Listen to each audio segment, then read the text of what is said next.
Hallo zusammen und willkommen zu einer neuen Tutorial-Reihe hier zu Stationeers und zwar Erstellen von eigenen Custom Maps.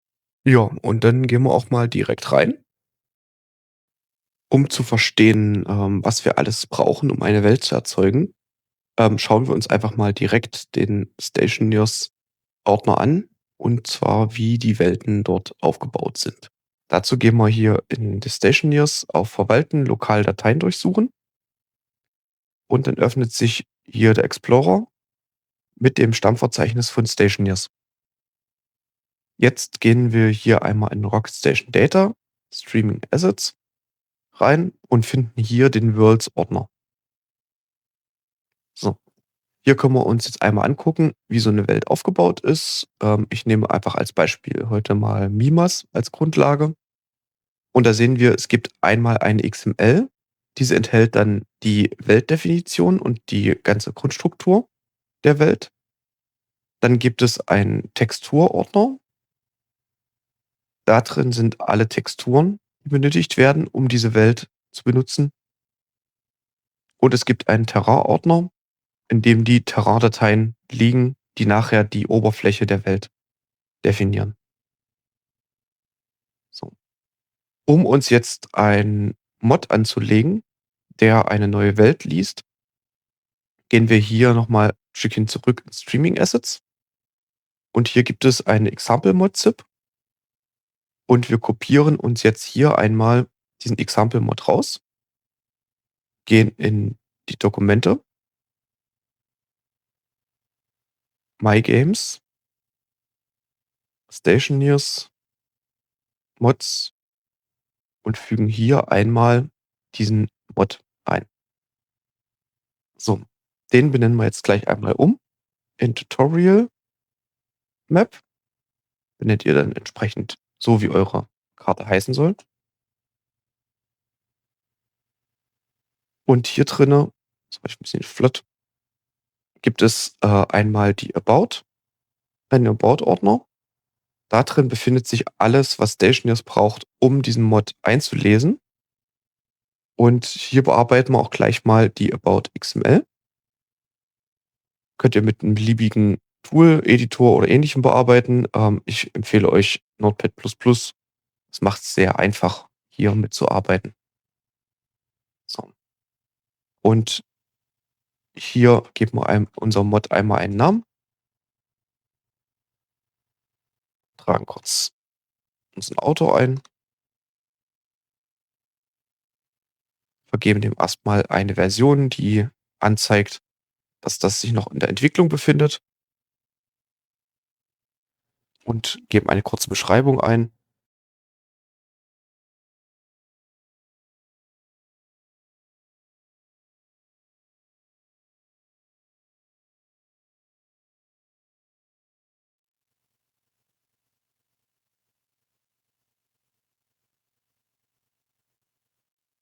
Muss jetzt nicht weiter schick sein. Diese Informationen werden irgendwann genutzt, wenn ihr die Mod auf Steam veröffentlicht.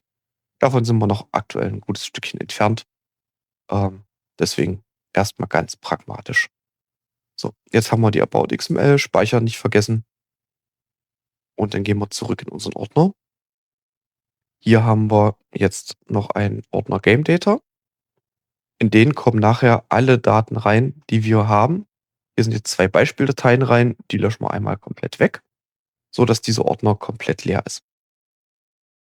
So, jetzt haben wir den Ordner leer. Jetzt gehen wir nochmal in Steam zurück, öffnen wieder das Stationeers-Verzeichnis,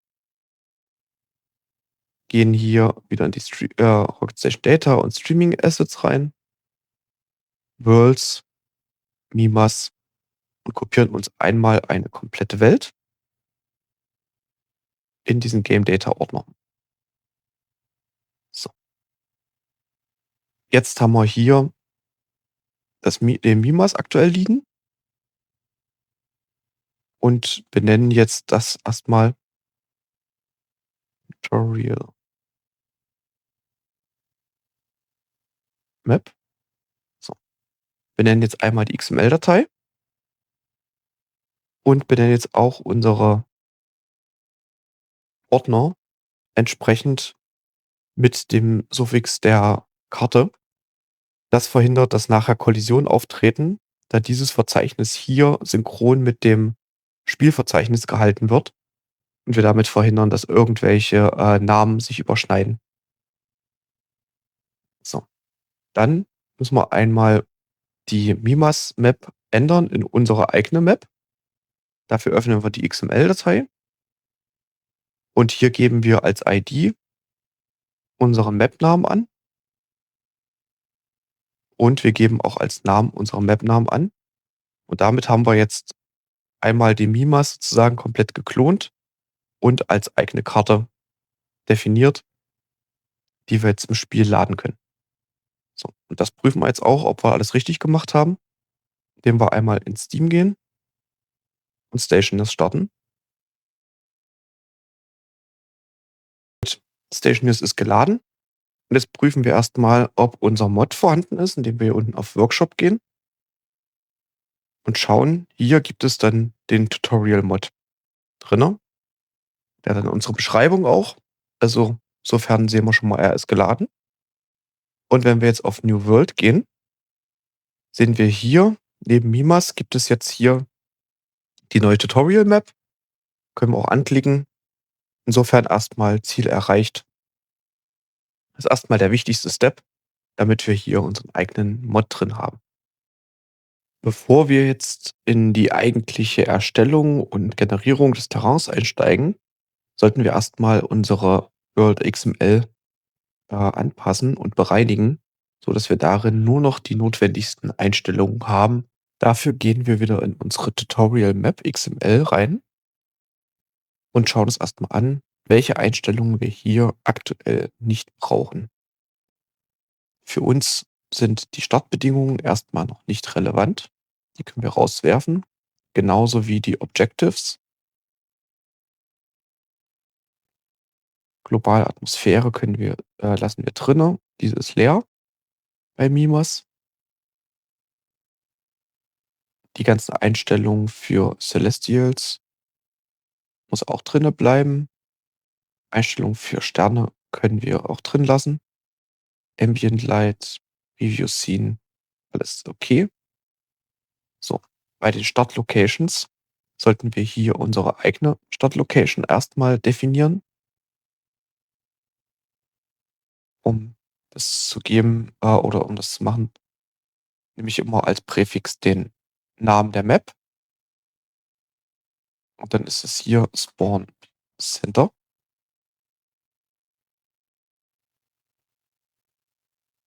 Beim Namen entsprechend dann Name hinten dran und Description kriegt entsprechend erstmal die Description hinten dran. Und die Position setzen wir jetzt hier auf 0, 0. Damit werden wir immer im Zentrum der Karte gespawnt. Und die anderen Start-Location können wir komplett entfernen. Ebenso die Random Start Location, die dann für den Round Robin Start sind. So. Dann haben wir hier eine große Reihe an Region Sets. Diese entfernen wir auch erstmal.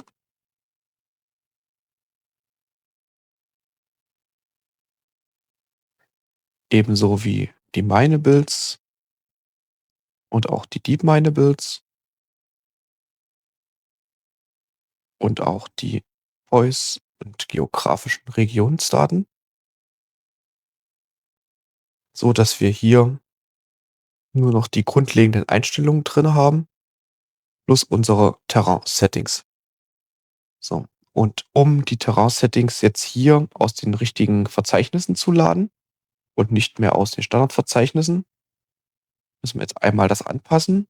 Und zwar nehmen wir jetzt hier den Teil Worlds Mimas raus, kopieren uns den weg, gehen hier oben einmal auf Suchen und wählen hier Ersetzen aus und ersetzen unser Worlds Mimas durch Game Data.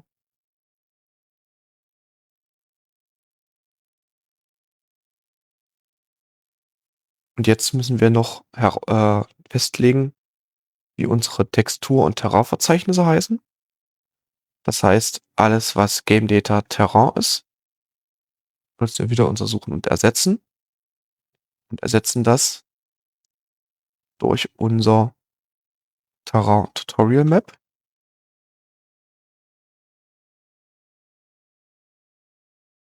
Und alles, was Game Data Textures ist, ersetzen wir durch unser Textures Tutorial Map. Und damit werden jetzt die gesamten Bilder und Terrain-Daten tatsächlich aus unserem Ordner geladen, so dass wir sicher sind, auf jeden Fall auch immer hier die richtigen Verzeichnisse angegeben zu haben. So, Speichern nicht vergessen und damit ist unsere XML jetzt so weit bereinigt, dass wir hier uns wirklich um den eigentlichen Fokus der Kartenerstellung kümmern können. So, jetzt wird es Zeit, uns um die eigentliche Erzeugung des Terrains zu kümmern. Und dafür brauchen wir jetzt ein Tool oder eine Möglichkeit, uns eine sogenannte Heightmap zu exportieren. Dafür nutze ich jetzt Gaia. Es gibt auch andere Tools, die man nutzen kann, wie beispielsweise World Machine, oder man kann auch über QGIS beispielsweise Heightmap-Daten aus der tatsächlichen Erde exportieren. So, in unserem Fall werde ich jetzt einmal durch den Gaia-Workflow im Schnelldurchlauf führen. Das ganze Tool zu zeigen, ist einfach viel zu viel.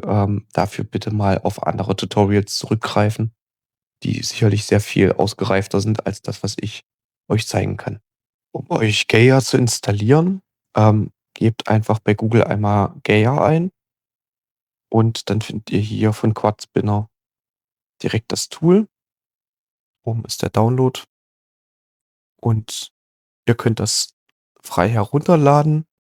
In der Community-Version, also in der freien Variante, könnt ihr hier Karten bis zu 1024 mal 1024 erzeugen.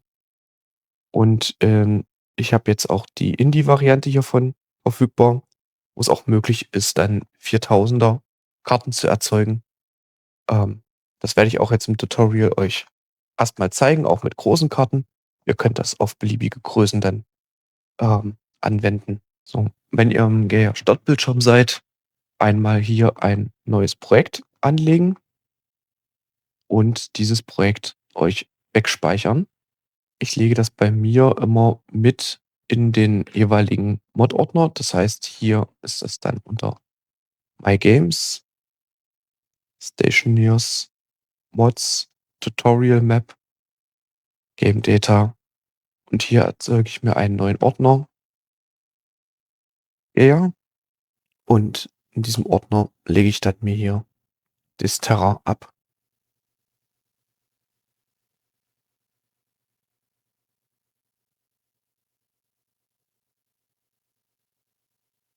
So, bevor ihr anfangt, jetzt loszulegen, geht hier unten einmal auf Bild, More Settings und richtet hier euer Terrain ein, so wie ihr das haben möchtet. Ich nutze jetzt hier mal die 4K-Variante vom Terrain. Und was ich gleich mache, ist, ich stelle hier das auch ein auf die entsprechenden Größen. Das heißt, hier ist das 4096 und die Höhe des Terrains setzen wir jetzt hier auch auf, ich nehme immer die Hälfte von der Breite. Das heißt, das sind 2048. Wenn ihr Terrains mit sehr, sehr, sehr, sehr viel Höhenunterschieden macht, könnt ihr natürlich auch jede beliebige andere Höhe hier angeben. Ich empfehle euch aber hier auch wieder ein Vielfaches von 2 zu nehmen, damit das Ganze auch beim Export nachher einfacher wird. So. Und dann sieht man auch, dass hier, wie das Verhältnis aktuell ist. Von der Auflösung, 1 Meter entspricht immer einem Pixel. Und das ist genau das, was Stationeers auch nachher macht, dass diese Auflösung 1:1 übernommen wird. Bei den Bildeinstellungen hier auch noch den Zielordner angeben. Ich empfehle euch hier an der gleichen Stelle wie auch das Projekt das Ganze abzuspeichern. Das einmal auswählen und dann ist auch schon sozusagen werden auch die Dateien, die wir nachher exportieren, alle darin abgelegt. Okay, so, damit starten wir einmal in den Workflow rein. Ich versuche eine grobe Übersicht zu geben, was es hier an Möglichkeiten gibt. Wir werden nicht alles uns angucken können. Und vorrangig geht es darum, die richtigen Exportformate für Stationeers zu finden. Okay, ähm, ich gehe mal ganz kurz die verschiedenen Kategorien hier durch, mit denen man das Terrain baut beziehungsweise auch nachher exportiert. Einmal gibt es hier die primitiven Tools. Diese ermöglichen ganz einfache, Strukturen hier zu erzeugen. Beispielsweise kann man jetzt hier ein Multifraktal nehmen und jetzt sieht man schon, jetzt wird hieraus eine Heightmap gebaut und auch visualisiert. Und mit diesem Multifraktal kann man beispielsweise hier relativ einfach eine Grundstruktur des Terrains aufbauen. Hat jetzt hier verschiedenste Möglichkeiten. Ich kann da auch nur empfehlen, ein bisschen mit rumzuspielen und kann sich auf diese Weise schon mal eine grobe Struktur überlegen, wie das Terrain nachher aussehen soll oder aufgebaut sein soll. So, man darf jetzt nicht vergessen, wir bauen jetzt hier ein 4K-Terrain. Das heißt, die Sachen hier sind alle noch relativ groß und nehmen sehr viel Platz auf einer Karte ein. Man kann sich das so vorstellen, dass ungefähr der Sichtbereich aktuell hier immer etwa ein Achtel dieser Karte wäre. Das ist das, was man um sich drumherum hat als Landschaft. Das heißt, wir gehen jetzt hier mit dem Scale mal noch sehr viel weiter runter und versuchen hier auch mal einfach die Grundstruktur ein bisschen abzuflachen, damit wir einfach nur ein grobes Terrain haben. Und das ist halt auch immer der Weg, den ich als erstes gehe, dass ich versuche, hier möglichst ähm, ich sage jetzt mal einfach bloß eine Grundstruktur zu bekommen. Ich bin auch tatsächlich gerade sehr unglücklich. Vielleicht gehen wir lieber einen Weg mit etwas weniger steilen Bergen. Okay, gut. Das ist beispielsweise eine Variante. Es gibt hier auch noch eine ganze Reihe anderer Dinge, die man machen kann. Unter anderem zum Beispiel auch, wenn ihr mit Satellitendaten arbeitet, die ihr importiert, könnt ihr hier das als Dateien importieren.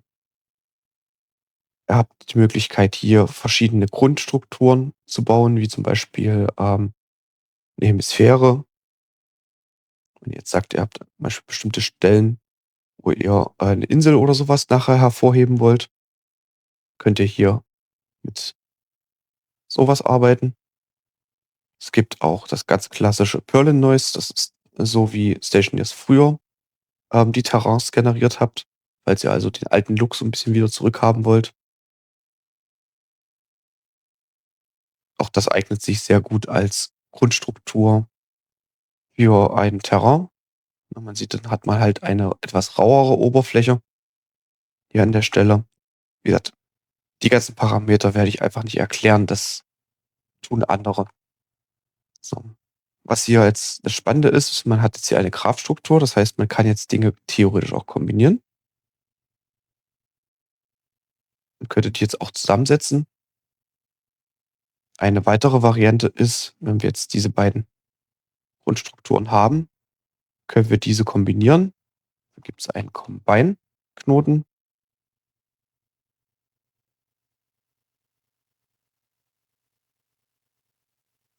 und hier können wir jetzt zwischen diesen beiden Strukturen oder zwischen diesen beiden Terrains zum Beispiel blenden, können hier Dinge addieren, also die eine Struktur über die andere Struktur drüber setzen und auf diese Weise sozusagen die ganzen ähm, ja, Modifikatoren und Grundaufbauten hier für das Terrain zusammensetzen. Okay, soll erst mal reichen. Das zum Teil der Primitiven. Dann gibt es jetzt hier explizit Terrain-Features, die man gut benutzen kann, um hier ähm, Dinge hinzuzufügen. Zum Beispiel bietet es sich an, bei Stationers muss man ja gerne mal Kraterfelder.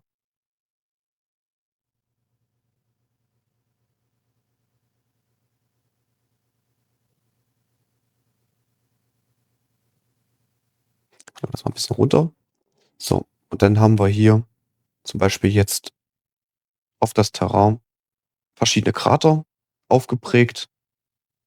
Die dürfen ruhig auch noch ein bisschen deutlicher sein.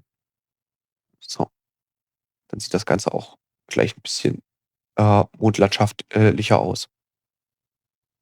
So, hier gibt es noch eine ganze Reihe weiterer Features. Manche Features lohnen sich sozusagen separat. Also man kann zum Beispiel jetzt hier auch, wenn man explizit einen speziellen Krater haben will, auch einen Krater direkt platzieren auf der Karte. Ne? Das ist beispielsweise, wenn ihr die Mondmap kennt, da ist zum Beispiel so ein riesiger Krater tatsächlich in dem Dingens mit drinne, reingebaut. Ich vermute auch aufgrund der Art, wie die Karten aufgebaut sind von Chart Stationers, dass die auch 'n Gaia benutzt haben im Hintergrund. Ähm, genau. Auf jeden Fall, solche Strukturen kann man hinzufügen. Es geht auch, dass wir hier Berge platzieren drauf.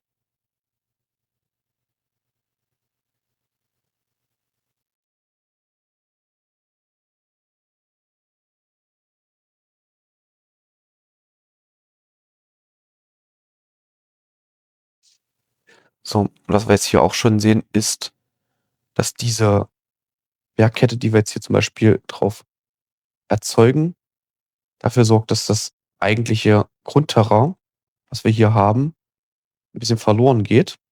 Und das können wir wiederum mit 'nem Combine recht gut lösen. Wir können jetzt hier sagen, wir möchten zum Beispiel den Maximalwert nehmen.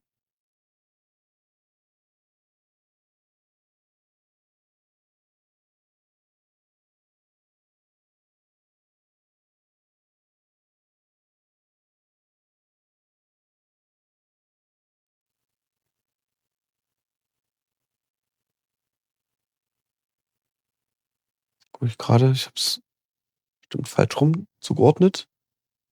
So, oder wir nehmen jetzt hier das Add. Ich glaube, das ist in dem Fall besser. Ja, genau. So, und dann können wir hier auf das Terrain zum Beispiel den Berg mit aufaddieren. So, der Berg ist jetzt allerdings noch sehr undeutlich als Berg zu erkennen. Das heißt, es macht Sinn, den noch mal nachzuskalieren.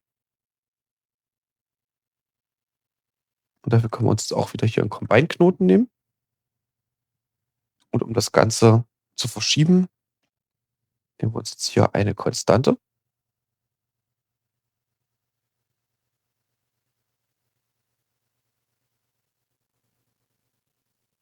addieren das auf, sodass hier die Oberfläche entsprechend hoch ist.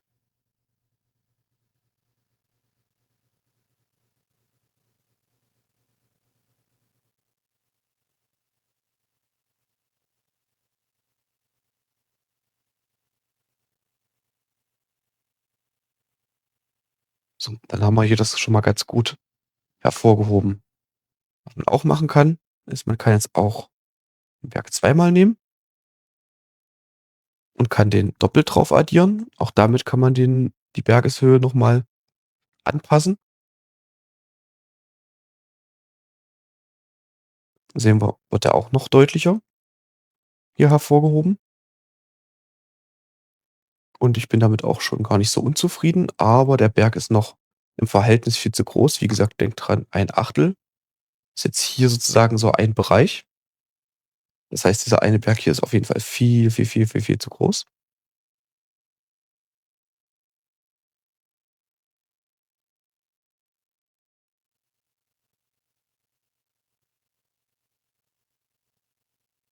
Und realistisch ist das vielleicht eher 'nen Wert hier. So. Was sich auch noch gut ergibt, wenn wir jetzt hier mit solchen Standard Features arbeiten, ist, man kann hier unten verschiedene Modifikatoren aktivieren. Und hier können wir jetzt zum Beispiel auch 'n Auto-Level benutzen. Dann brauchen wir diesen Combine-Knoten nicht.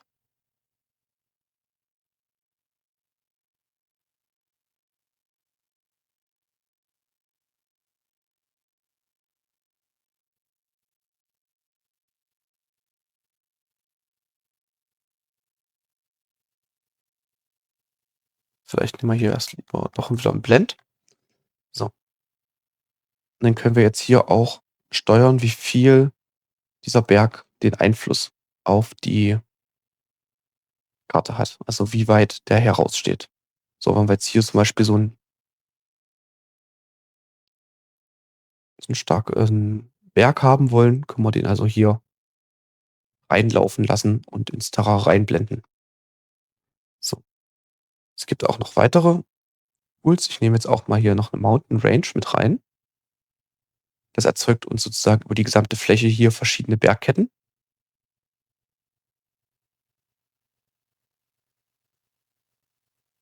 S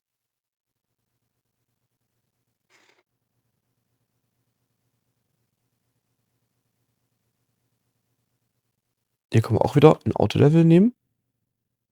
Sehen wir schon mal, das ist auf jeden Fall 'n sehr starke Bergkette. Vielleicht gehen wir hier eigentlich eher in die andere Richtung.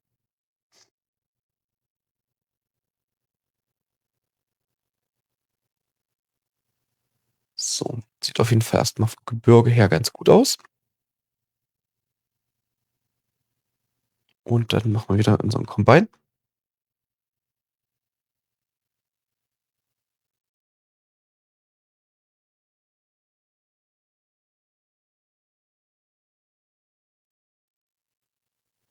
und blenden hier jetzt die Bergketten mit rein. So, auf diese Weise haben wir schon mal 'n relativ interessantes Terrain. Was wir halt, bedenken müssen, ist immer, wenn wir die Sachen ineinander überblenden, verlieren wir die Details, die von vorher waren, stärker raus. Das heißt, wenn wir jetzt hier das richtige Level gefunden haben, können wir jetzt zum Beispiel hierauf wieder ein Auto-Level anwenden.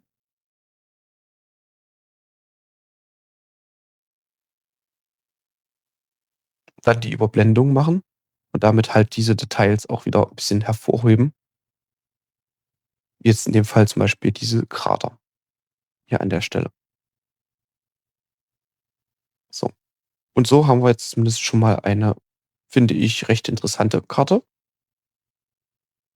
mit 'n paar schönen Strukturen. Und dafür sind halt diese Terra-Features da. Mhm. Okay.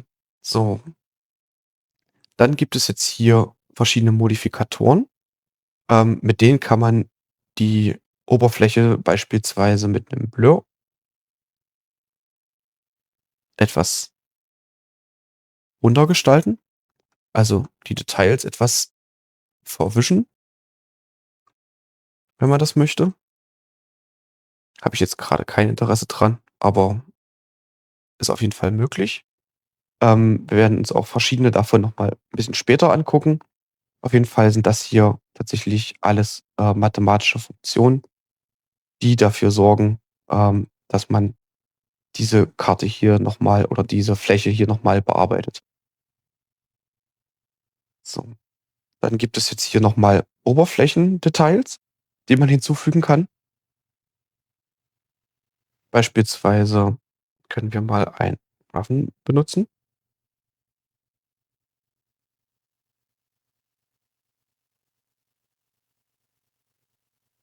So. Wir sehen, das, sorgt jetzt dafür, dass bestimmte Details hier aus der Oberfläche noch mal sehr viel stärker hervorgehoben werden.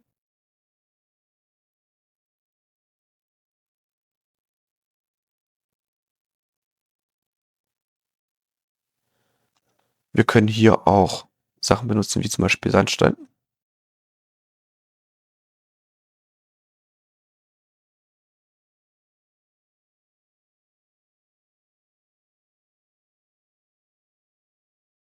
Dann bekommt man hier eine Art Terrassenlook, was ziemlich cool ist, einfach aus dem Faktor heraus, dass man dadurch sehr schön Bauflächen erschafft und es halt auch mal 'n Terrain ist, wo dann man steile Wände hat beispielsweise. Das ist natürlich jetzt 'n bisschen arg übertrieben.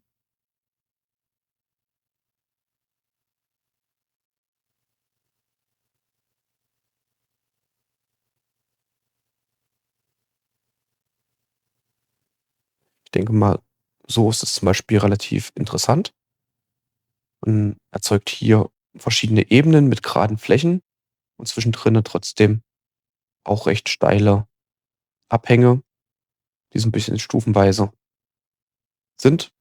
Und so kann man halt hier noch mal verschiedene Sachen machen. Interessant ist vielleicht auch mal Stones. Jetzt mal so, hier werden jetzt halt auf der Oberfläche kleine Steinchen generiert, also klein, je nachdem, wie man's einstellt. Will ich auch gar nicht zu viel haben. So, damit kann man ja so Details wieder zurückholen, wie zum Beispiel man früher auf'm Mars hatte. Genau. So, also dafür sind diese Modifikatoren da. Hier kann man halt im Nachhinein sozusagen noch mal, verschiedene Effekte auf die Oberfläche anwenden. So, dann gibt es den Simulationsbereich. Hier nutze ich jetzt zum Beispiel mal die Erosion. Und die Erosion ermöglicht simuliert jetzt, wie zum Beispiel Witterung Einfluss auf das Terrain hätte. Das heißt, das sind quasi hier alles Simulationen von verschiedenen, ja, also von verschiedenen, Naturereignissen, Phänomenen.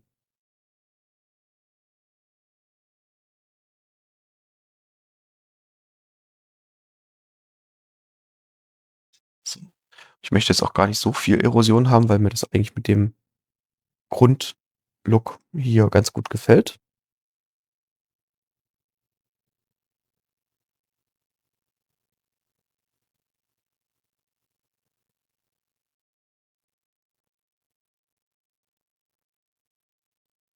So, was man hier sieht auch, hierdurch bilden sich zum Beispiel auch dann so 'ne Einschnitte, die zum Beispiel auch, von Flüssen und so weiter genutzt werden können.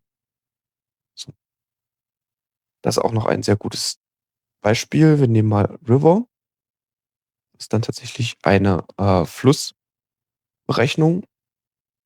und hier wird jetzt quasi ermittelt, okay, wo würde sich entsprechende Feuchtigkeit sammeln und wo würde Wasser hinfließen und entsprechend Flüsse bilden. So, das kann man auch immer ganz gut nutzen. Ich aktiviere hier auch gerne mal den Valley. Damit werden die Einschnitte schon mal 'n bisschen aggressiver. Und hier kann man jetzt auch zum Beispiel schon, verschiedene Sachen nutzen, wie zum Beispiel Headwaters.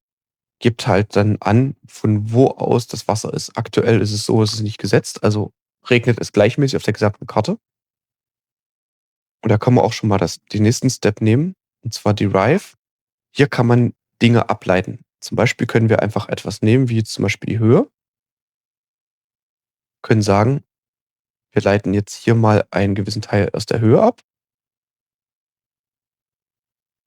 und sagen mal, wie das so üblich ist, gerade in Gebirgen oberhalb regnet es am meisten.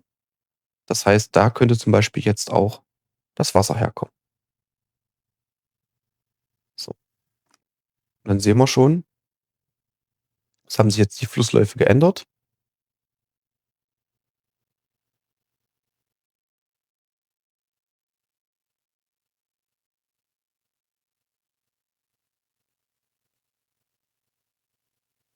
und wir haben jetzt hier sozusagen Flüsse, die dann wirklich aus den Bergen heraus die Feuchtigkeit sammeln und nur da, wo es unten sich zusammensammelt, haben wir dann entsprechende Flussbetten und nicht an den Stellen, wo es oben dann tatsächlich regnet. So, jetzt können wir hier noch mal Wassermenge ein bisschen erhöhen,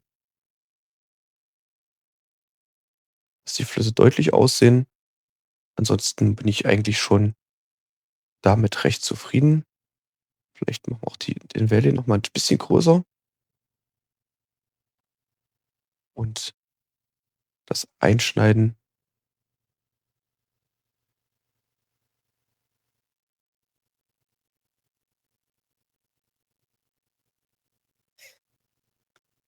ist mir eigentlich tatsächlich ein bisschen zu extrem.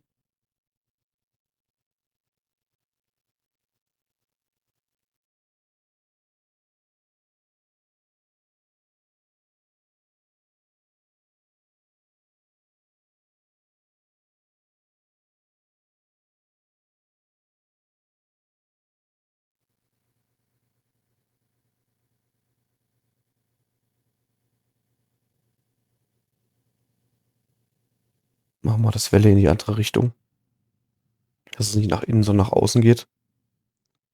Ist vielleicht ein bisschen besser. So. Einschneiden soll es natürlich trotzdem sein.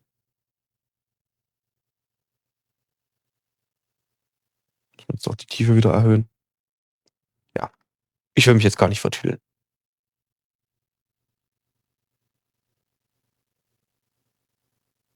So. Okay, das ist jetzt quasi das Derive. Hier vielleicht auch interessant, hier kann man auch zum Beispiel ableiten, wo könnte Wasser überall fließen.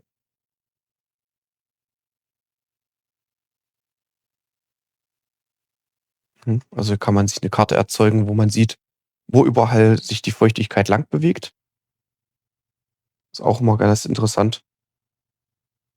Und man kann das auch nutzen, um beispielsweise dann Dinge hier einzufärben und zu texturieren. Okay, aber erstmal zu unserer Grundstruktur. Also so sieht jetzt mal unsere Karte aus.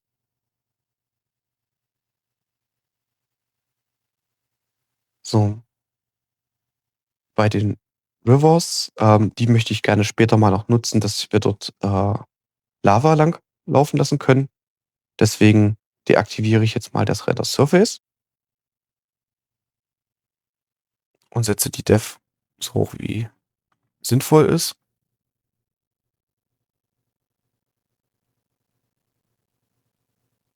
Und vielleicht auch das Downcutting noch ein bisschen höher. So, okay. So, und damit haben wir jetzt hier schon mal vorbereitet für später tatsächlich einen kleinen Lauf. Und wir haben eine Oberfläche für unser Terrain. So, und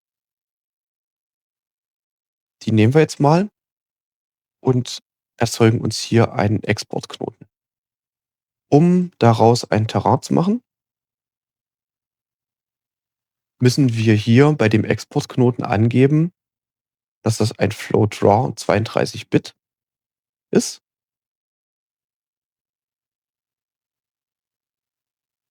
Und wir sollten hier oben umstellen auf Height Field, damit er weiß, dass er wirklich die Höhenkarte exportieren soll. Okay, so, dann geben wir dem Ganzen einen Namen. Das ist nachher auch der Dateiname. Das ist unsere Heightmap. Und jetzt sind wir eigentlich schon so weit, dass wir einmal dem Bild laufen lassen können. Gehen auf More Settings, Execute Build und sagen dem, er soll jetzt einmal diese Karte bauen hier.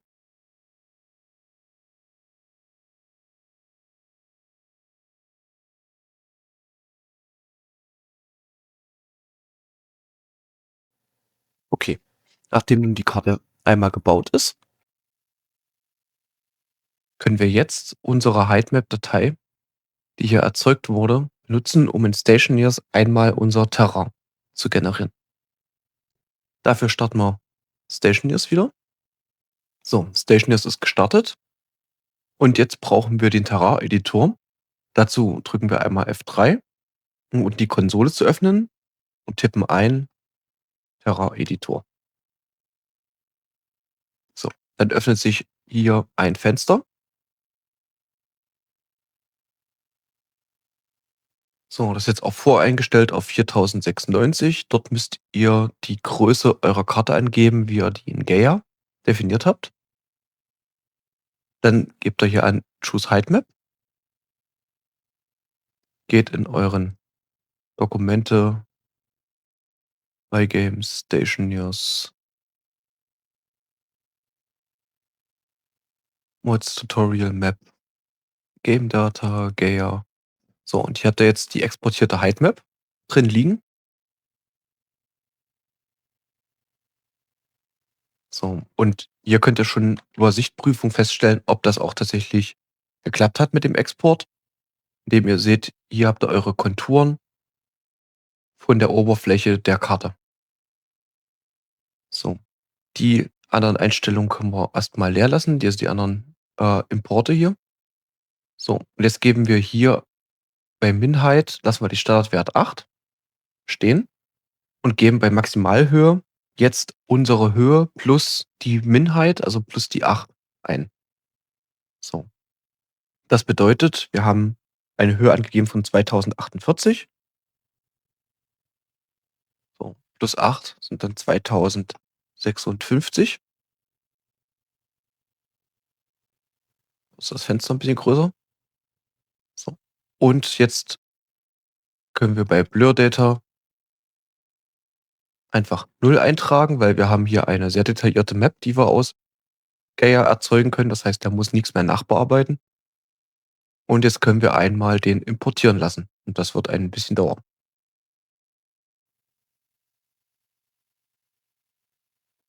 So, der Import ist abgeschlossen. Das heißt, jetzt hat er einmal die Terrain-Daten erstmal generiert. Und die liegen jetzt im Arbeitsspeicher. Und jetzt müssen wir die ganzen Daten speichern.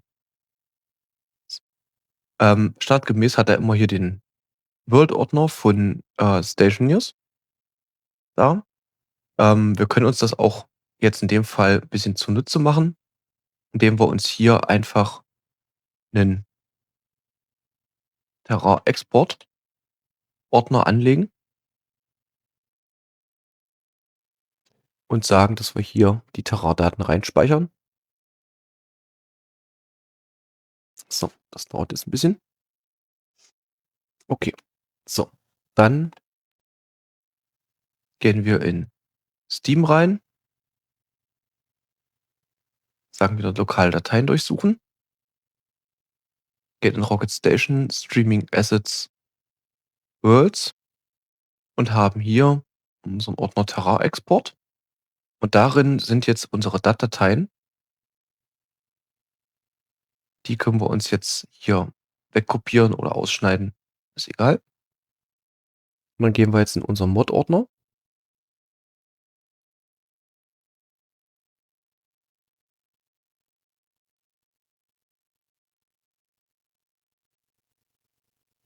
So, Tutorial Map. Sagen hier Dateien im Ziel ersetzen. Und haben jetzt hier einmal die Karte weggespeichert. So. Damit die richtig geladen wird, gehen wir nochmal in unsere XML rein und prüfen hier nochmal nach, dass die World Size auch dem entspricht, was wir haben. Also wenn ihr eine 1024er Karte beispielsweise nur erzeugt, müsst ihr hier auch 1024 eintragen. Ansonsten ja, passen die Daten nicht zusammen. Und ihr bekommt Fehler. Gut, in unserem Fall hat sich das nicht geändert, passt also insofern. Haben wir jetzt hier unsere 4096 da. So, wir müssen erst noch eine Start Condition hinzufügen. Da klaue ich mir jetzt einfach eine aus einem der anderen World Settings und schnapp mir hier zum Beispiel die Vulkan Default Start Condition.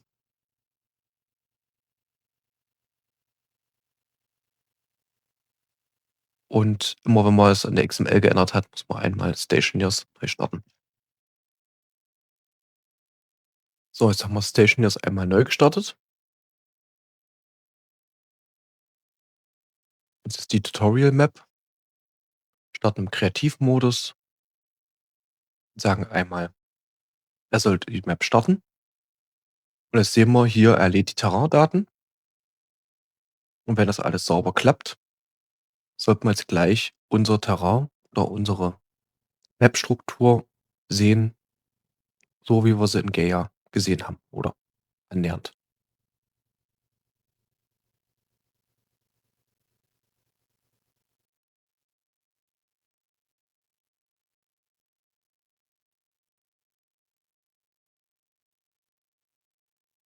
So. Das Einfachste, finde ich immer, ist im Kreativmodus hier einmal oben Terrain einzugeben. So, und dann gibt es hier das Debug Jetpack. Kann man anziehen und dann hat man hier ein sehr, sehr, sehr schnelles Jetpack. Und jetzt sehen wir auch schon mal grob, wie die Struktur der Karte aussieht und welche Größenverhältnisse das Ganze hat. Hier haben wir unseren Berg, den wir hier rein generiert haben. Hier sieht man noch die Einschneidungen von den Flüssen. Und nicht zu vergessen, dadurch, dass wir natürlich hier eine runde Map haben, also dass das quasi als ein bisschen als rund gerendert wird, haben wir hier auch diesen Kurveneffekt, was ein bisschen die Sicht darauf verzerrt, wie eigentlich unsere Struktur hier wirklich aussieht. Okay, so als nächstes müssen wir uns das Thema Albedo und Normal angucken. Das sind 2 spezielle Kartentypen, die dafür sorgen, dass unser Terrain hier eine entsprechende Farbe bekommt und halt auch entsprechenden Schattenwurf hat und Licht korrekt reflektiert. Dafür gehen wir wieder in unseren, Mod-Ordner rein, Tutorial Map, Game Data, Textures und schauen uns jetzt hier die Texturen an. Und die Texturen, die wir brauchen, sind einmal diese normalen Karte, die wir hier finden. Und wir brauchen einmal diese Albedo-Karte. Und um das kurz zu zeigen, diese Karten enthalten jetzt hier auf dem Terrain die entsprechenden Details, wie zum Beispiel bestimmte Farben, die dann durch die Kraterringe beispielsweise hier bedient sind oder halt Flussläufe. Und solche Details wollen wir jetzt auch hier auf unserer Karte prägen und vor allem wollen wir diese Karte hier ersetzen können. Dafür gehen wir jetzt wieder in Gaia rein und nutzen hier unsere Heightmap, die wir hier erzeugt haben und generieren uns daraus einmal die normalen. Dafür fügt man hier einmal einen Normals-Knoten hinzu. Und wichtig ist jetzt bei den Einstellungen, ja, bei der Achse, hier die Z-Achse auszuwählen, so dass wir auch das gleiche Farbschema bekommen, wie das auch im Stationers hier zu sehen ist, in dem Standardordner. So, diese normalen Karte können wir jetzt noch ein bisschen verfeinern. Ich stelle hier dafür das Detail an. Das ermöglicht nochmal, dass kleinere Ecken hier hervorgehoben werden. Und wir können ja auch die Detailgröße ein bisschen runtersetzen, um hier schöne, aggressive Kantenglättung zu haben. Je höher man das Detail setzt, desto weicher werden die Schatten und je geringer man das Detail setzt, desto kräftiger werden die Kanten hervorgehoben, was ich vom Stil her sehr gerne mag. Okay, so, die normalen Karte müssen wir jetzt auch wieder exportieren. Das heißt, wir schnappen uns wieder einen Exportknoten. Und bei den normalen ist es wichtig, mit einem möglichst hohen Detailgrad zu exportieren. Deswegen nehmen wir hier ein PNG 64 und benennen das einmal in Normal um. So. Als nächstes brauchen wir eine Albedo-Karte. Und dafür wollen wir unsere Höhenkarte, die wir hier haben, entsprechend mit Farben versehen. Der ja bietet uns jetzt hier eine ganze Reihe an Möglichkeiten, das zu tun. Ich nutze jetzt hierfür der Einfachheit halber einmal die Supercolor. Das nutzt bereits Standardfunktionen wie zum Beispiel Peak-Erkennung, Ablagerungen, Flowkarten und so weiter, mit dem man relativ gut in 'nem Terrain erst mal 'ne Grundfarbe geben kann. Man hat hier eine Vielzahl von Farbschematas. Man kann das natürlich auch sehr, sehr viel präziser machen. Dafür würde ich allerdings dann wieder auf viele verschiedene Gaia-Tutorials verweisen. Falls ihr das tatsächlich auch mal noch im Detail sehen wollt, wie das alles geht, schreibt's mir gerne. Dann kann ich da natürlich auch noch mal 'n Tutorial zu bauen. Wie gesagt, ich bin hier allerdings kein Experte. So, ich nutze jetzt hier erst mal den Texturlayer und versuche hier erst mal 'ne schöne 'n schönes Farbschema zu finden, was mir gefällt. So viel Zeit muss sein. Vielleicht nehmen wir hier mal ein bisschen was Freundlicheres. Wir haben ja den Sandsteinoptik, da ist vielleicht hier unser Gelb ganz passend.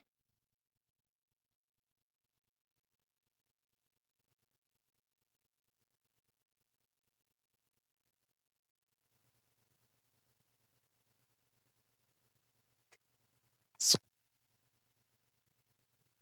okay. Das sieht schon mal ganz gut aus. Und jetzt würde ich hier gern noch ein bisschen Verwitterung mit dazu bringen. Wir können dafür auch hier verschiedene dieser blauen Knoten benutzen, um hier verschiedene Farbkombinationen zu verwenden. In dem Fall möchte die Verwitterung einmal die Höhenkarte, dass sie weiß, wo lang verwittert werden soll, und einmal die Basisfarben haben. Und dann sehen wir jetzt schon, werden hier die Kanten, wo zum Beispiel Regen drauf fällt, abgewaschen. Unsere Farben werden nach unten ausgewaschen. Wir können ja auch ein bisschen Ablagerungen hochbringen, das Ganze auswaschen lassen stärker, so dass es auch ausbleicht. Und so bekommen wir hier entlang der Farbkanten ganz gute Ergebnisse. Ein bisschen kräftiger ist ganz gut, aber auch ein bisschen mehr Sättigung hätte ich gern drinne. So, kriegen wir hier schon mal 'n relativ schickes Terrain.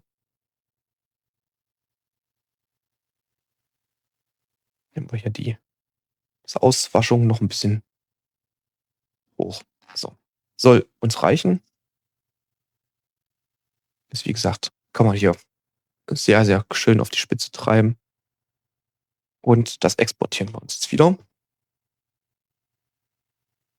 So, hierfür wählen wir beim Export einmal das Default aus, geben auch hier wieder, je nachdem, welches Farbinteresse wir haben, 'nen PNG-Bild an. Ich nehme jetzt auch wieder hier das PNG 64 und nenne das einmal Albedo.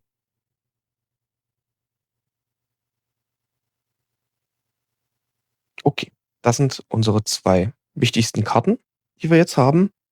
Und eine Sache können wir gleich mit übernehmen. Da gehen wir noch mal in den Texturenordner. Und zwar gibt es, ja, für die Raketen eine z aufzudeckende Minimap. Die gucken wir uns auch mal kurz an. Und da sehen wir, die Minimap ist jetzt noch mal unsere Albedo-Karte, allerdings mit Schattenwürfen für die entsprechenden, Heightmap, also für die Höhen des Terrains, so dass man hier, nicht nur die reinen Farben sieht, sondern auch sieht noch mal, welche Details, drinne sind, damit der Spieler sich auch wiederfindet, wenn er diese Karte besucht. So, um das zu erreichen, gehen wir jetzt zu Gaia zurück und dann können wir hier uns einen Knoten erzeugen, der heißt Shade. Und Shade bekommt jetzt einmal unsere Farbe, mit der wir das Terrain versehen, und bekommt gleichzeitig noch mal die Höhendaten.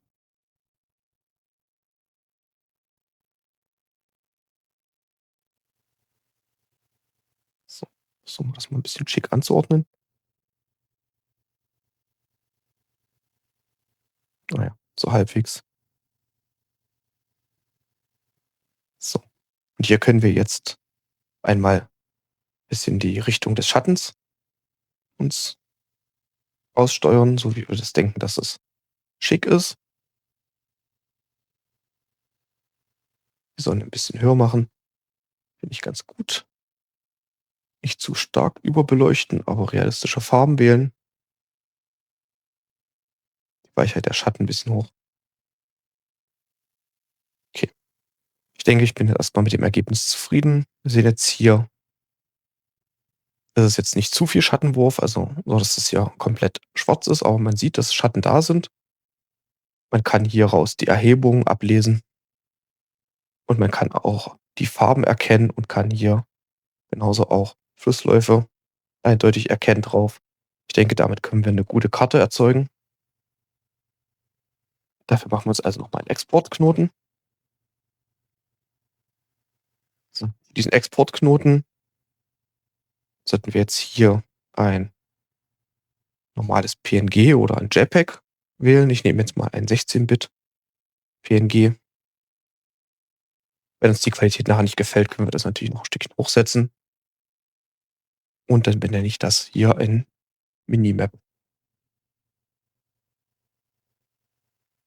Okay, so. Und damit haben wir schon mal alles zusammen, was wir brauchen.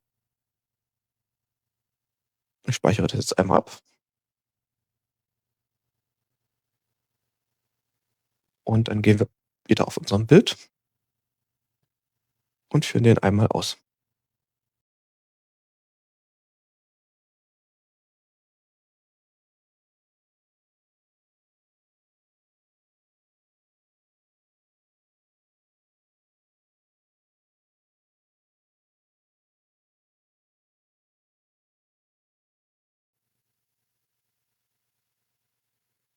Okay, so. Der Bild ist einmal abgeschlossen jetzt und dann können wir uns das Ergebnis angucken. Dafür gehen wir wieder in unseren Ordner, gehen hier in Game Data, Gaia und finden jetzt hier die Minimap, die Normal Map und die Albedo Map. Kopieren uns die jetzt hier in unser Texturverzeichnis und gucken uns die auch einmal kurz an. Wichtig ist, die Albedo Map sollte nur Farben enthalten, keinerlei Schattierungen. Also wir sehen jetzt wirklich hier die reine Färbung des Terrains und wir sehen hier auch überall, dass keine Schatten oder Ähnliches da sind. So soll die aussehen. Dann haben wir einmal die Minimap. Diese hat jetzt hier die ganzen Schattierungen mit drinne. Wir sehen auch hier die Details entsprechend hervorgehoben, so dass sich nachher der entsprechende Stationeer hier gut orientieren kann. Und wir haben eine Normal Map.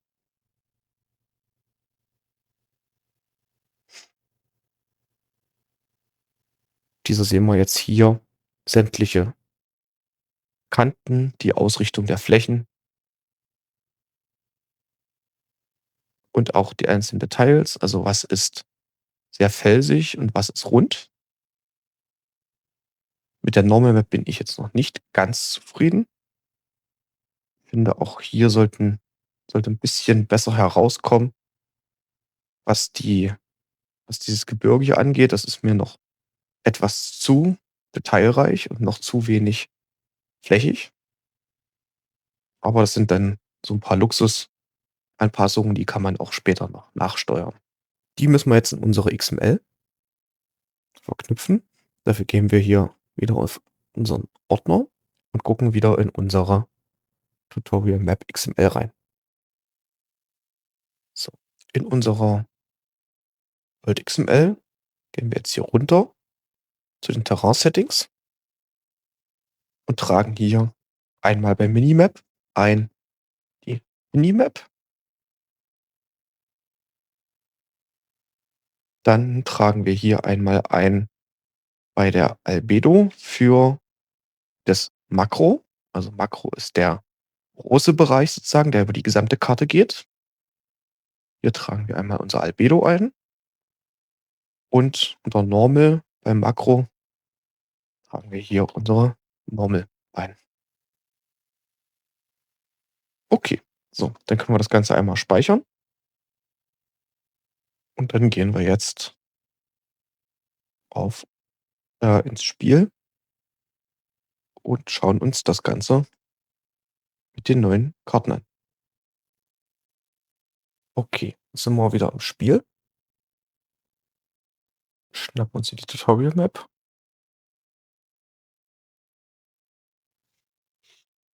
und starten einmal die Welt und schauen, ob unsere Karten jetzt richtig geladen wurden und hier die Texturen jetzt in Ordnung sind.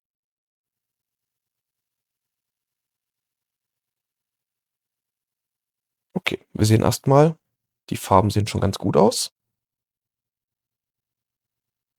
Schnappen jetzt wieder das Debug Jetpack.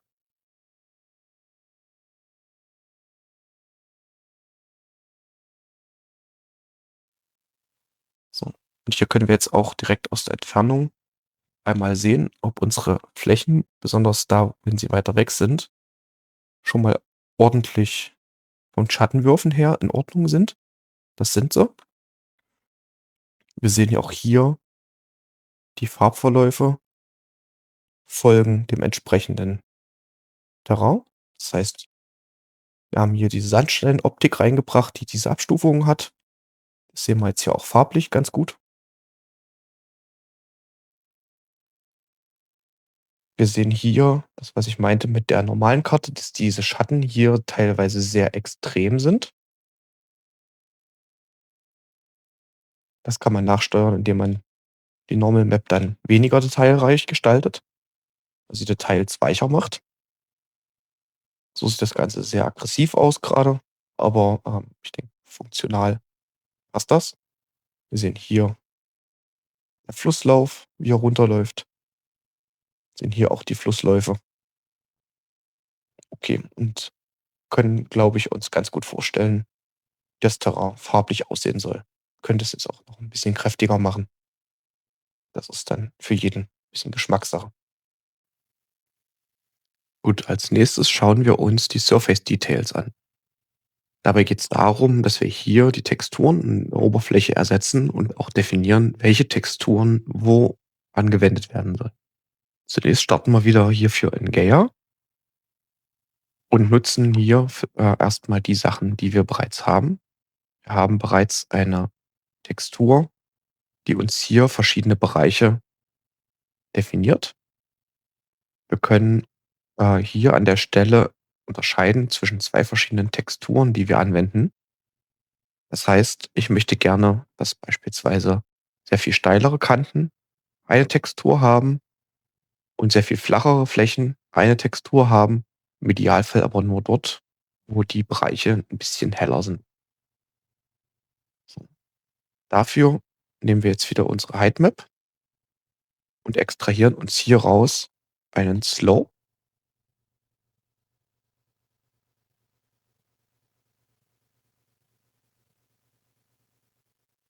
So, ich schalte den Modus auf Default um, dass wir hier das auf die Heightmap angewendet sehen. Und jetzt können wir hier einen Bereich definieren, der hervorgehoben wird und der schwarze Bereich ist entsprechend nicht hervorgehoben. Okay, ich habe jetzt hier einen Winkel zwischen 50 und 66 Grad ausgewählt und genau für diese Winkel können wir dann andere Terraintypen hier anwenden. Damit das Ganze ein bisschen weicher ist im Übergang, kann ich hier einen Blur benutzen.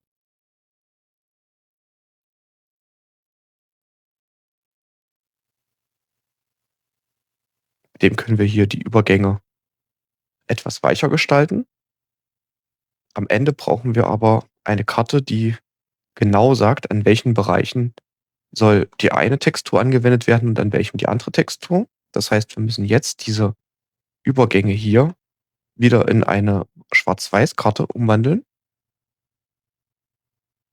Dafür wende ich jetzt 'ne Threshold an und sage hier: ab welchem Weißgrad soll das alles weiß werden und alles, was unterhalb dieses Weißgrads ist, geht entsprechend in schwarz über. So, und hier habe ich eine schöne einfache Karte, wo wir einmal, die ganzen Berghänge in weiß haben und den Rest in schwarz. Ich würde allerdings hier noch mal nachsteuern. Das ist mir hier hinten zu viel im Übergang. Würde ich lieber noch den Winkel erhöhen. Schauen wir uns das mal an. Das sieht besser aus. Haben wir hier ein paar Flächen und dann genau, jeweils nur die steilen Hänge als weiß. So. Diese Karte können wir jetzt exportieren.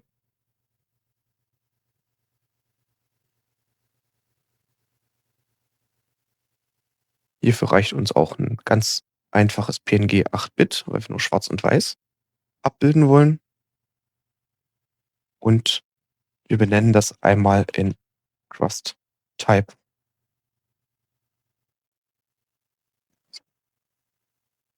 Okay, so, jetzt haben wir den Crust Type definiert. Jetzt wollen wir als nächstes definieren, welche Texturen sollen auf den schwarzen Bereich und welche Texturen sollen auf den weißen Bereich angewendet werden. Ich starte hier auch schon mal im Hintergrund den Bild und währenddessen suchen wir uns eine Textur raus. Um jetzt Texturen zu finden, die man für Station News nutzen kann, kann man natürlich, wenn man das Talent besitzt, die selber machen. Ich nutze hier gerne Textures Me, wenn ich es richtig schreibe.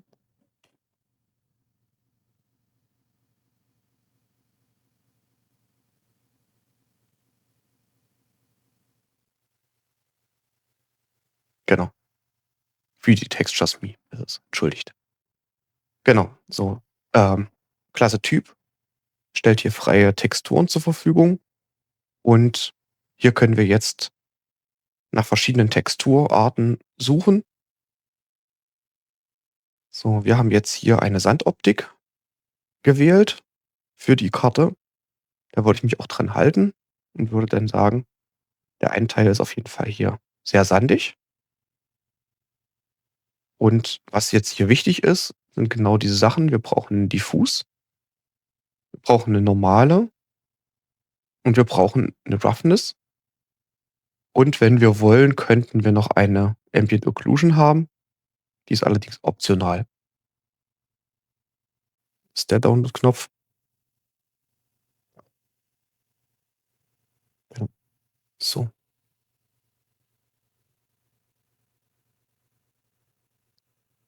Dann möchte ich gern für die Felshänge etwas Felsiges haben. Okay, so. Ich habe jetzt hier mir 2 Texturen rausgesucht, die ich gerne benutzen möchte dafür. Öffnen wir die erste Textur einmal, kopieren hier alle Bilder raus und packen die in unseren Texturenordner. Können wir uns auch noch mal angucken, wie die Textur aussieht, die ich mir jetzt gerade ausgesucht habe. Sehen wir, die ist relativ einfach, schön verwirbelt und hat eine recht kräftige Struktur für die Seiten. Und die Sandtextur packen wir hier auch her.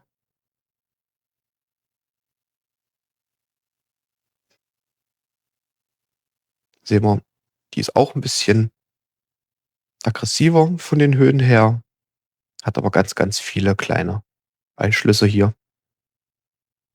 Also, ich denke, das sind 2 ganz gut taugliche Texturen für eine Map. Okay, so. Die 2 Texturen wollen wir jetzt anwenden und wir wollen unsere Crust anwenden. Das machen wir jetzt in 2 Steps. Als erstes öffnen wir unser Notepad, gehen hier einmal in die Detail-Sektion rein und sehen hier Gruppe 1 und Gruppe 2. Das sind die beiden Texturen, die wir jetzt zur Verfügung haben.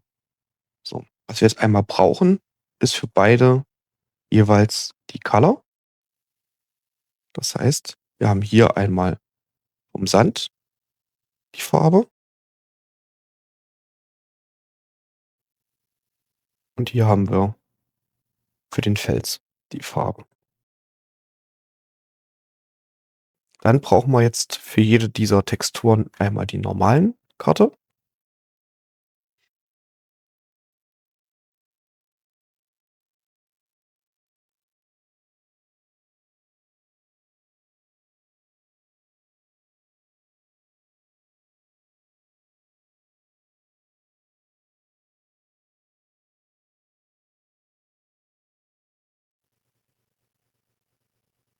So, jetzt brauchen wir eine Roughness-Karte. Diese gibt an, wie das Licht gebrochen wird. Also da, wo die Karte sagt, es ist rau, wird das Licht weniger gebrochen, als da, wo die Karte sagt, es ist nicht rau. Dafür nehmen wir hier die Ambient Occlusion.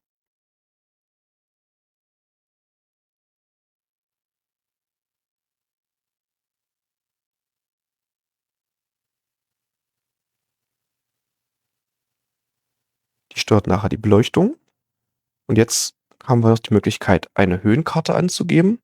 Das ist auch durchaus sehr sinnvoll. Die gibt nachher an welchen Stellen die Textur als erhöht angezeigt wird und ermöglicht auch etwas mehr Detail ins Terrain reinzubringen. Zudem hilft die auch beim Überblenden der Texturen, dass es nicht zu sehr einheitlich aussieht, sondern dass die Texturen langsam ineinander übergehen an Stellen, wo tatsächlich auch Höhen sich überlagern. Okay, und damit haben wir einmal die Texturen hier übernommen. Wenn wir jetzt die Karte starten würden, würde aktuell nur alles diese Gruppe 1 bekommen. Das wollen wir natürlich nicht, sondern wir müssen jetzt noch unsere Crust-Karte anwenden. Und dafür müssen wir einmal unsere generierte Crust-Karte hier nehmen und damit das Terrain neu generieren. Das schauen wir uns jetzt gleich im Spiel an. So, ich bin wieder im Hauptmenü, habe wieder unseren Terrain-Editor aufgemacht und wähle jetzt erstmal wieder unsere Heighmap aus. Und nun kann ich jetzt hier zusätzlich noch den Crust-Type auswählen.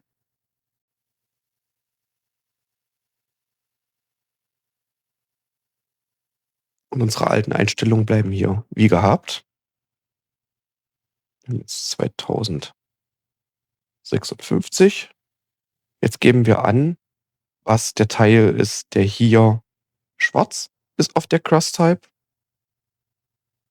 Dieser bekommt dann die Eigenschaft Dirt. Und alles, was dort weiß ist, bekommt die Eigenschaft Crust. Makrotextur ist ja unsere globale Farbtextur. Und Bedrock verwaltet das Spiel automatisch. Außerdem wollen wir, dass das Terrain veränderbar ist. Gut, und damit generieren wir jetzt einmal das Terrain neu. So, nachdem der Import jetzt abgeschlossen ist, speichern wir unser Terrain wieder ab. Hier unter Terrain-Export. Bestehende Dateien werden hierbei überschrieben. Und dann gehen wir hier in unseren Explorer, in unser Stationers-Verzeichnis, Streaming Assets, Worlds, Terrain Export. kopieren uns hier die ganzen Terrain-Dateien raus,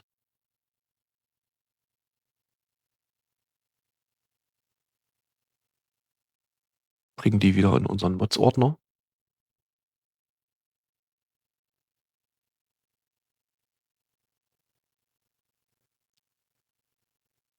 In unseren Terrain-Ordner, ersetzen hier einmal alle generierten Dateien. Diese enthalten jetzt den Crust-Type mit. Und dann müssen wir einmal das Spiel neu starten, sicherstellen, dass wir alles gespeichert haben.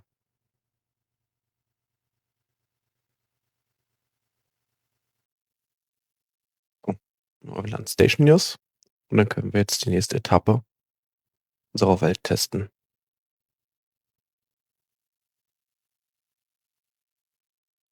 Okay. Was sehen wir? Wir sehen erstmal als allererstes, es ist hier tatsächlich unsere Textur angewendet worden. Wir sehen ein recht schroffes Terrain. Das können wir gleich noch nachkorrigieren und einstellen. Und wenn wir uns jetzt mal in Richtung der Bergflanken bewegen, dann sehen wir jetzt hier an den Bergflanken wird unser zweites Terrain verwendet. Allerdings haben wir aktuell noch ein Ding, und zwar ist hier an den Bergflanken das Terrain leicht anders. Und ich habe die Texturen vertauscht. Nämlich die Sandtextur ist jetzt aktuell die Kantentextur und die andere Felstextur ist jetzt noch die normale Textur. Das werden wir es gleich nochmal sehen. Je mehr ich mich jetzt hier an die Felskanten begebe, desto sandiger wird das Ganze. Und das hat auch noch einen zweiten Effekt. Wenn wir jetzt mal einen Bergbaugürtel nehmen und jetzt hier nach unten graben,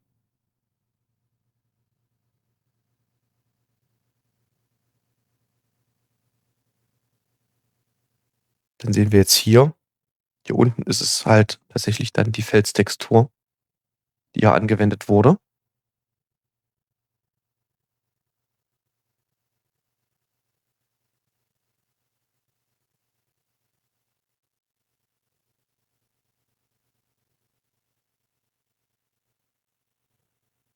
Was in Ordnung ist. Also, es ist völlig normal, dass an der Oberfläche normalerweise eine Textur ist und unterirdisch eine andere.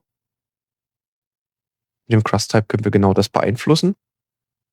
Aber damit das Ganze auch dann ein bisschen besser zusammenpasst, zumindest jetzt für unseren Fall, möchte ich natürlich gerne, dass hier in den Bergflanken die gleiche Textur ist wie unterirdisch und an den anderen Flächen tatsächlich die Sandtextur angewendet wird. Das heißt, wir müssen noch mal in Gaea gehen und müssen hier unsere Karte einmal umdrehen. Das können wir machen, indem wir auf unser Threshold gehen. Und hier gibt es, glaube ich, direkt einen Invert.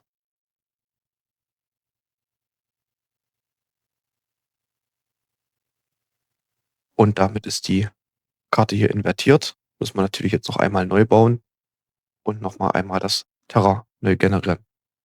Das mache ich mal kurz und dann bin ich gleich wieder da. Okay, ich habe jetzt das einmal aktualisiert und die Map neu gestartet.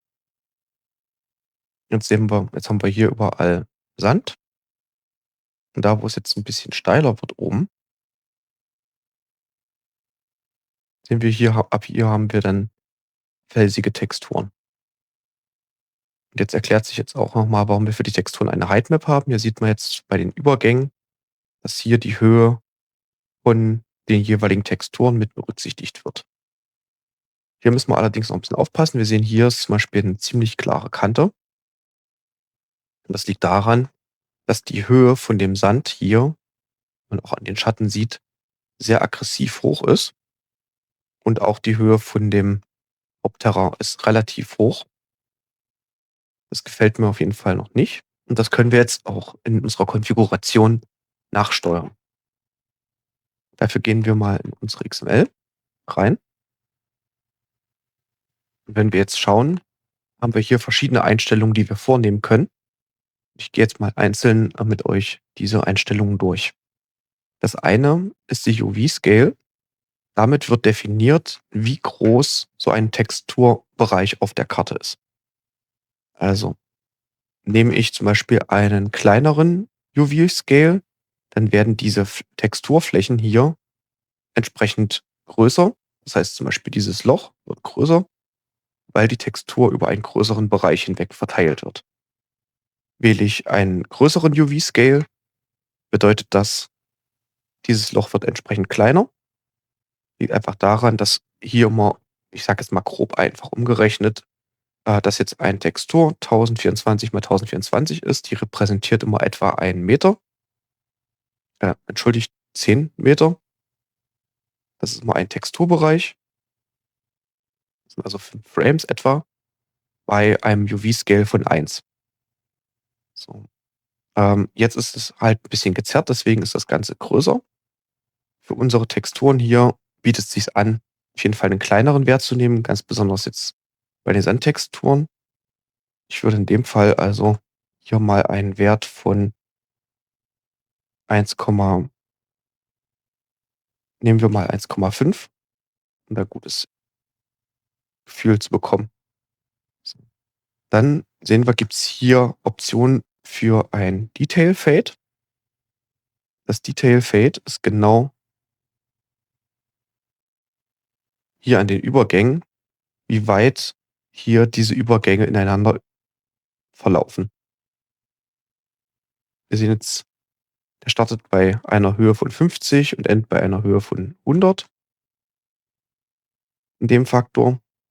Wir könnten jetzt hier auch einen kleineren oder größeren Wert nehmen. Ich würde jetzt hier mal einen Bereich von 50 bis 200 sagen. So, fraktale Tiefe. Hier geht es darum, wie weit sozusagen dieses Terrain nach unten verlaufen tut. Den Wert habe ich tatsächlich nie manipuliert, weil ich auch nicht so wirklich verstanden habe, ob das wirklich optisch etwas ändert. Dann sehen wir jetzt hier, gibt es nochmal ein LOD Min. Das ist wichtig dafür, ob die Texturen in der Entfernung unschärfer werden dürfen. Hier wird gesagt, dass die zweite Mipmap benutzt werden. Im Standard werden 4 Mipmaps generiert, hier bei Stationeers. 2 heißt quasi, das ist dann der zweite Detailgrad, 3 wäre der dritte und 4 wäre dann der höchste Detailgrad, also die Originalfarbe. Das kann sein, dass sich das auch mit weiteren Einstellungen später mal ändert. Ähm, Deswegen LOD 2 passt eigentlich aus. Das reicht, gibt einfach an sozusagen, mit welchem Detailgrad diese Texturen halt auch verrechnet werden. Dann kann man hier noch 'ne Schärfe für das Überblenden angeben. Das ist quasi auch noch mal 'n Effekt dafür, wie die Kanten sind. Der Effekt hier, den finde ich nicht besonders groß. Könnt ihr gerne einfach mal mit rumspielen. Was ich viel wichtiger finde, ist hier, mit den Values zu arbeiten. Einmal haben wir hier die Möglichkeit, die Aggressivität der normalen Karte zu definieren. Und wir haben das ja schon gesehen bei der normalen Karte, die wir generiert haben, dass die relativ scharf war. Das betrifft diese Karten jetzt auch. Deswegen nehme ich jetzt hier mal für den Fels die auf 0,3 und für den Sand nehme ich die mal bloß auf 0,1, weil Sand ja üblicherweise relativ flach ist. Dann gibt es hier die Roughness, die gibt hier an, wie stark die Lichtbrechung ist. Hier können wir für den Felsen 0,4 lassen. Wenn wir uns das mal anschauen, hier, jetzt haben wir sogar gerade ein bisschen Schatten. Hier sehen wir ganz gut, dass hier durch das Licht diese Texturen gebrochen werden. Ich mach mal kurz das hier an. Dann sehen wir, wir haben hier glatte Strukturen in den Felsen drin, die dann halt so ein bisschen Spiegelungen erzeugen, was abends ganz nett ist, finde ich. Und die Flächen hier drauf, die sind dann halt rau, die erzeugen keine Spiegelung. Ich denke, da können wir mit den Wert können wir lassen. Mal kurz beim Sand geschaut. Der Sand ist an sich relativ dunkel, das passt auch von der Farbgebung her. Also, da müssen wir nichts groß ändern. So, und das Displacement gibt an jetzt, wie stark diese Höhe, die Karte beeinflusst. Hier haben wir jetzt gesehen, bei dem, Felsen hier könnte das durchaus ein bisschen höher sein. Also, machen wir das Sonnenlicht wieder an. So, bei den Felsen sehen wir hier, das ist wirkt relativ flach. Hier könnte man ein bisschen höher gehen. Also, setzen wir hier mal 0,175. Und beim Sand ist es allerdings viel, viel, viel zu hoch. Dann nehmen wir hier mal wirklich nur eine ganz kleine Erhöhung. Dann sollte hier auch der Sand nicht so stufig werden. Die Steinchen wollen wir natürlich trotzdem haben, dass die ein bisschen rausgucken, aber nicht so extrem. Ne? Es sieht jetzt hier nicht aus wie Steinchen, sondern eher wie so Nadelspitzen. Das muss nicht so unschön sein. Genau. Ja, das ist im Endeffekt jetzt das, was wir hier beeinflussen können. Und damit können wir, glaube ich, unser Terrain schon mal ganz optisch ganz ansprechend hinbekommen. So. Ich habe jetzt einmal die Einstellungen gespeichert, die wir gemacht haben hier an den Terrain und würde jetzt einmal das Spiel neu starten und dann gucken wir uns das an, wie das aussieht, wenn es neu gestartet ist. So, dann habe ich einmal das Spiel neu gestartet und jetzt sehen wir auch noch mal den Effekt, ne? Ähm, Hier haben wir jetzt keinen großen Schattenwurf mehr auf den Sandflächen. Das heißt, hier sieht das Terrain wesentlich weicher aus. Wir sehen auch, die Steinchen gucken nicht mehr irgendwie hervor, ne? Sie sind immer noch haben immer noch einen leichten Schattenwurf, sind immer noch leicht erhoben, aber nur noch ganz, ganz wenig. Kurz die Sonne wieder hoch. So. Hingegen sieht man jetzt auch noch mal, die Felsen sind jetzt deutlich, deutlicher. Auch hier bei den Erhebungen, die Steine gucken viel stärker raus. Und man hat hier auch dann das Gefühl, dass es halt tatsächlich eine tiefe Oberfläche gibt. Die Schatten sehen hier auch jetzt in Ordnung aus, nicht total übertrieben und nicht unangenehm. Und wir haben ja auch den Übergang zwischen den, Texturen hier ein bisschen angepasst. Und hier sehen wir, dass der Texturüberlauf auf jeden Fall ein bisschen länger ist. Vielleicht ist er auch ein kleines bisschen zu groß geraten. Vielleicht sollte ich hier eher statt 200 Fade 150 nehmen, damit solche Sachen hier mit den Dreiecken nicht passieren. Das hat was genau mit diesen Fraktalen zu tun, sozusagen, die dann angeben, über welche Tiefe hinweg die Texturen übereinander gelegt werden. Gut, das sind so ein paar optische Verbesserungen, die man dann stückchenweise machen kann. Ich bin trotzdem erstmal mit dem Ergebnis ganz zufrieden. Ich finde das schön, dass hier auch der Sand gut bis in die tieferen Stein Sachen reinspült.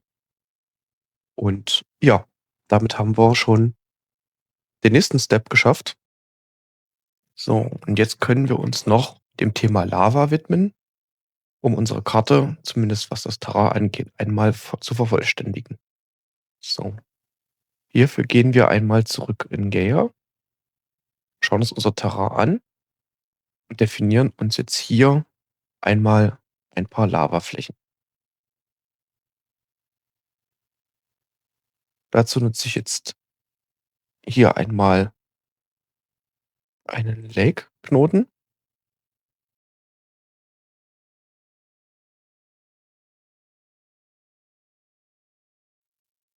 Mit dem können wir jetzt hier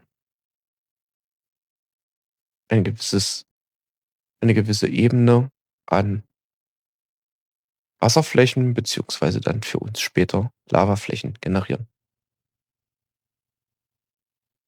So.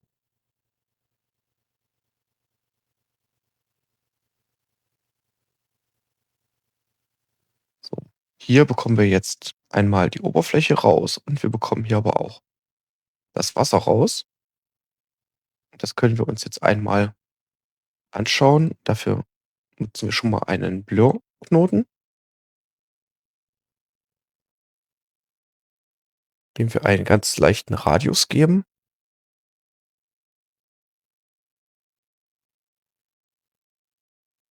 Und hier sehen wir, hier haben wir jetzt quasi einmal eine Karte, die weiß ist an der Stelle, wo Lava ist und schwarz an der Stelle, wo keine Lava ist. Das nehmen wir uns und nutzen hierfür einfach einen Combine-Knoten. Dem geben wir den Output rein. Dieser Output enthält jetzt hier die Oberfläche inklusive der jeweiligen Lava.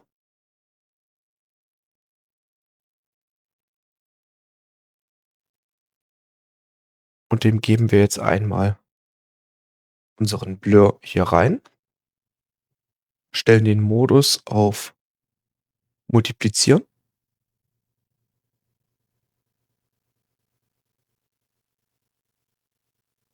und lassen das hier einmal komplett zusammenlaufen. Und jetzt sehen wir, haben wir hier eine Fläche, wo die Lavaseen sein sollten, entsprechend die Oberfläche oder die Oberflächenhöhe vorhanden ist und da, wo keine Lava sein soll, entsprechend hier die Lava unterhalb des Bedrocks platziert wird. Nochmal kurz zum Vergleich. So sieht die eigentliche Oberfläche aus. Und das hier sind unsere Lavaseen. Um hier jetzt noch ein bisschen mehr äh, sauberen Detailgrad reinzubekommen und vor allem, um hier diese kleinen weißen Flecken zu entfernen, möchte ich hier noch einen Knoten einfügen. Und zwar nutze ich hierfür einen Blob Remover.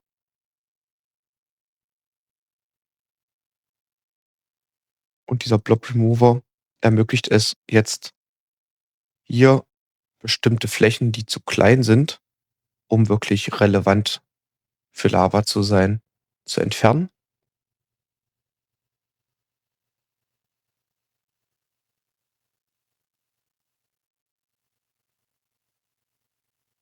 Weiß nicht, warum er hier diesen kleinen Blöckchen da übrig lässt.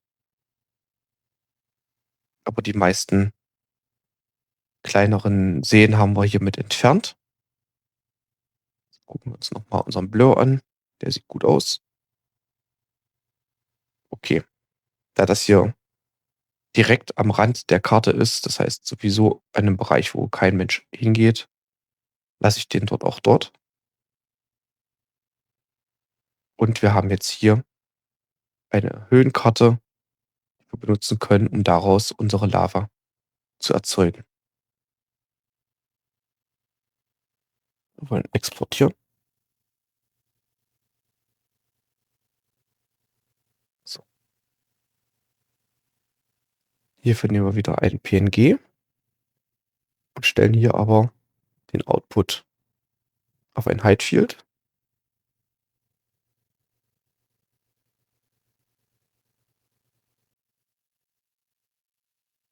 Und wir nennen das jetzt hier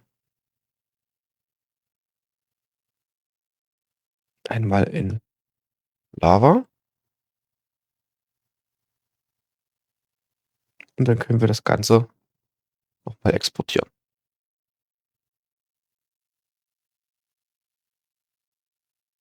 Okay, jetzt haben wir die Lava-Textur einmal exportiert. Gehen wir in unseren Gaia-Ordner, kopieren uns diese Lava-Karte jetzt in unseren Texturen-Ordner.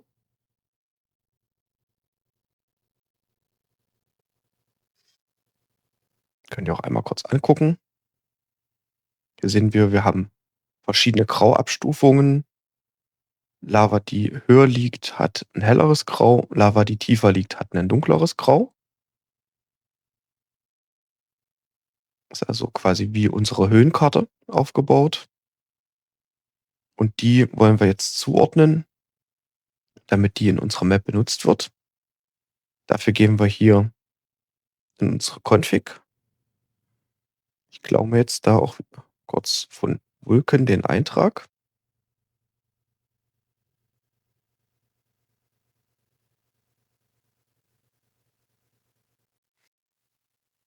So, genau. Und hier können wir jetzt, da wo wir auch unsere Minimap definieren, hier noch eine Lava-Textur definieren. Die muss jetzt entsprechend wieder in unserem Pfad liegen und heißt jetzt einfach Lava-PNG. Und hier ist jetzt definiert eine Minimalhöhe und eine Maximalhöhe. Wir starten erstmal mit Minimalhöhe 8. Das ist die Höhe, auf dem das Bedrock beginnt. Und unsere Maximalhöhe, die wir beim Generieren der Karte angegeben haben, ist 2056. Und das wäre jetzt erstmal die normale Skalierung. Ich kann nicht erklären, warum, aber die funktioniert meistens nicht. Meistens muss man die Werte noch ein gutes Stückchen anpassen. Das schauen wir uns aber gleich dann im Spiel an. Okay, ich habe jetzt ins Spiel reingeladen und wir sehen erstmal, Lava ist auf jeden Fall vorhanden. Und wenn wir das uns angucken, sehen wir natürlich auch, die Lava, die hier vorhanden ist massiv hoch und massiv groß und passt noch nicht zur Höhe des Terrains, was wir eigentlich haben wollen. Jetzt müssen wir versuchen, ein wenig abzuschätzen, wie viel diese Lava zu hoch ist, um hier auch ein Gefühl dafür zu bekommen, wie viel wir das runtersetzen müssen. Ich würde sagen, im Verhältnis zu unserer Karte ist die Lava ungefähr noch mindestens ein Drittel zu hoch. Das heißt, wir müssen jetzt von der Höhe hier ein Drittel runtergehen. Ich denke mal in die Richtung irgendwie 1500 beispielsweise. So, dafür gehen wir in unsere XML, gehen auf den Lavaknoten und sagen hier Maximalhöhe 1500 und addieren wieder unsere Minimalhöhe drauf. Ja, und nun muss man Stationers immer wieder neu starten, bis wir die Lava richtig skaliert haben und auf die richtige Minimal- und Maximalhöhe eingerichtet haben. Das ist ein bisschen aufwendig und nervig, aber ich habe leider keine einfache Lösung dafür gefunden. Okay, ich bin jetzt interessanterweise hier mit einem Wert von 0 als Minimalhöhe und 888 als Maximalhöhe rausgekommen.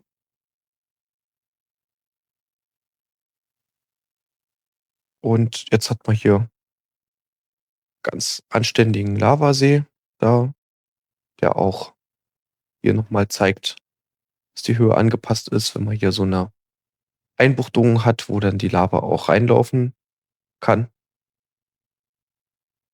Und hier sieht man das nochmal ganz gut. Es ist wahrscheinlich noch nicht perfekt, aber ja, diese Weise kann man auf jeden Fall schon mal sehr gut Lavaseen hier reinbringen, die dann halt auch ordentlich ins Terrain passen und realistisch aussehen. Und natürlich dann auch hier bestimmte Bereiche aussparen, die sich oberhalb der Lava erheben. Zudem ist halt der große Vorteil, wenn man jetzt hier so 'n Lavasee hat und man würde jetzt zum Beispiel außerhalb dieses Lavasees hier bohren. Kurz machen.